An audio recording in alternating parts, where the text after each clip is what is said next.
All right, let's get right into it. Today, we are going to unlock one of the most fundamental skills in programming, how to make your data stick around. We're going to go from saving simple text all the way to handling smart, structured data, and even creating professional application logs. Let's do this. You know that feeling, right? You run a script, you type in some information, it's all working great, and then you close the window, and poof, it's just gone. That's because all that data was living in your computer's temporary memory, which gets totally wiped the second the program stops. So the big question is, how do we make that data permanent? Well, the answer is file handling. This is the bridge that lets our programs talk to the computer's hard disk. It allows us to read information from files and, crucially, write information from our program back to those files. This is the magic that lets us build apps that can save their state, store your settings, and remember things from one session to the next. When you really boil it down, working with files has three main steps. First, you have to open the file, kind of like picking up the phone to make a call. Then, you do your thing. You either read what's inside or write something new. And finally, and this is super important, you have to close the file to hang up properly. That last step seems simple, but it's where things can go wrong. So here's the old school way of doing it.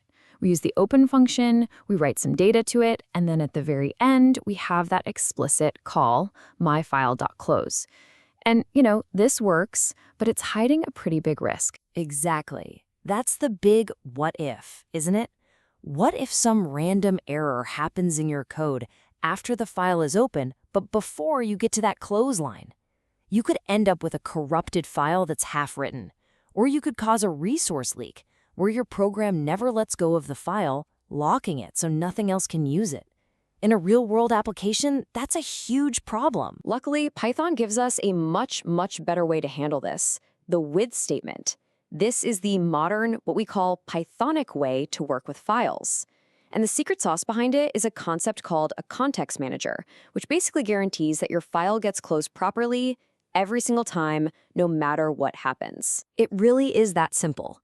A context manager is this automated little helper that handles all the setup for you, in this case opening the file, and all the teardown, closing it.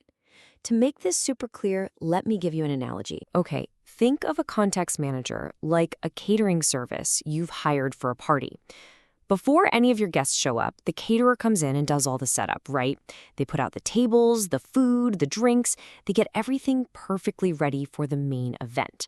That's the setup phase of our context. And here's the best part. After the party's over, even if things got a little wild, maybe a food fight broke out and made a huge mess, the caterer comes back and handles all of the cleanup. They clear everything away. That's the teardown.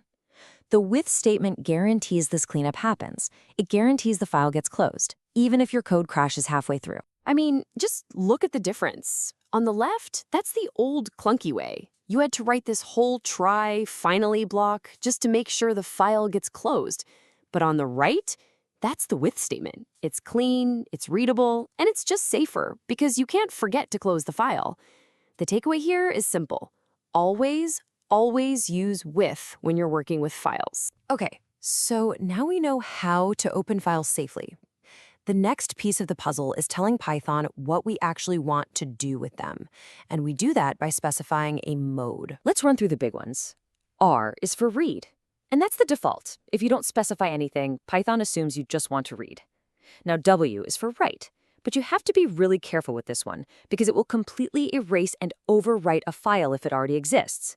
If you want to add new stuff to the end of a file, you need A for append.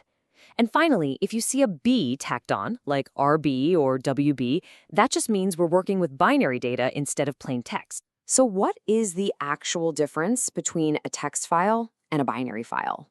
Well, think of it this way. A text file is made for us. It stores characters that we can read in any text editor.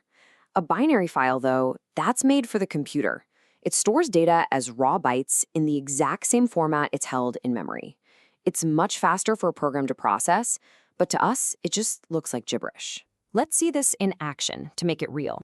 On the left, we're using a Python module called pickle to dump a whole dictionary into a file using write binary mode. And on the right, that's what the file actually looks like. See? It's not readable text. It's just a stream of bytes that only the program knows how to put back together. This whole process of converting a Python object into a byte stream, by the way, is called pickling. All right, so we've got plain text and we've got raw binary data. But in the real world, most applications need to pass around structured data. Things like lists and dictionaries. And for that, the king is JSON. You've probably heard of JSON, or JavaScript Object Notation. It has totally become the standard for sending data across the web, especially with APIs. And the reason it's so popular is that it hits this perfect sweet spot. It's structured enough for any program to easily understand, but it's also just plain text, so we humans can actually open the file and read it too. And what's awesome is that Python's built-in JSON library handles all the tricky translation for you. Just look here. Notice how the Python Boolean true with a capital T becomes the lowercase true in the JSON standard, and how the Python none type becomes null. The library just takes care of all those little conversions automatically. Now, by default, when you dump data into a JSON file, you get this: one single, long, compact line of text. This is great for computers because it's really efficient to send over a network, but it's an absolute nightmare for a human to try and read. But check this out. With one tiny little argument, we can make it beautiful. By adding indent equals 4 when we dump the data, we tell Python to prettify the output. It adds line breaks and indentation, and suddenly the structure is perfectly clear. This is an absolutely essential trick when you're debugging. Okay, for our last topic, we're going to level up our game. We're going to combine these file writing skills with a truly professional programming practice: logging. While we all use print functions for quick checks, logging is how you build serious, robust applications. So when do you use one versus the other? Well, think of it like this. Use print when you just want to see some quick output on your screen while you're developing. But use logging when you need to create a permanent record of what your program is doing. It's for reporting important events, for monitoring how things are going, or for investigating what went wrong after a crash. Logging gives you this amazing control through different levels. Debug is your microscope. It's for all the nitty-gritty details you need when you're hunting a bug.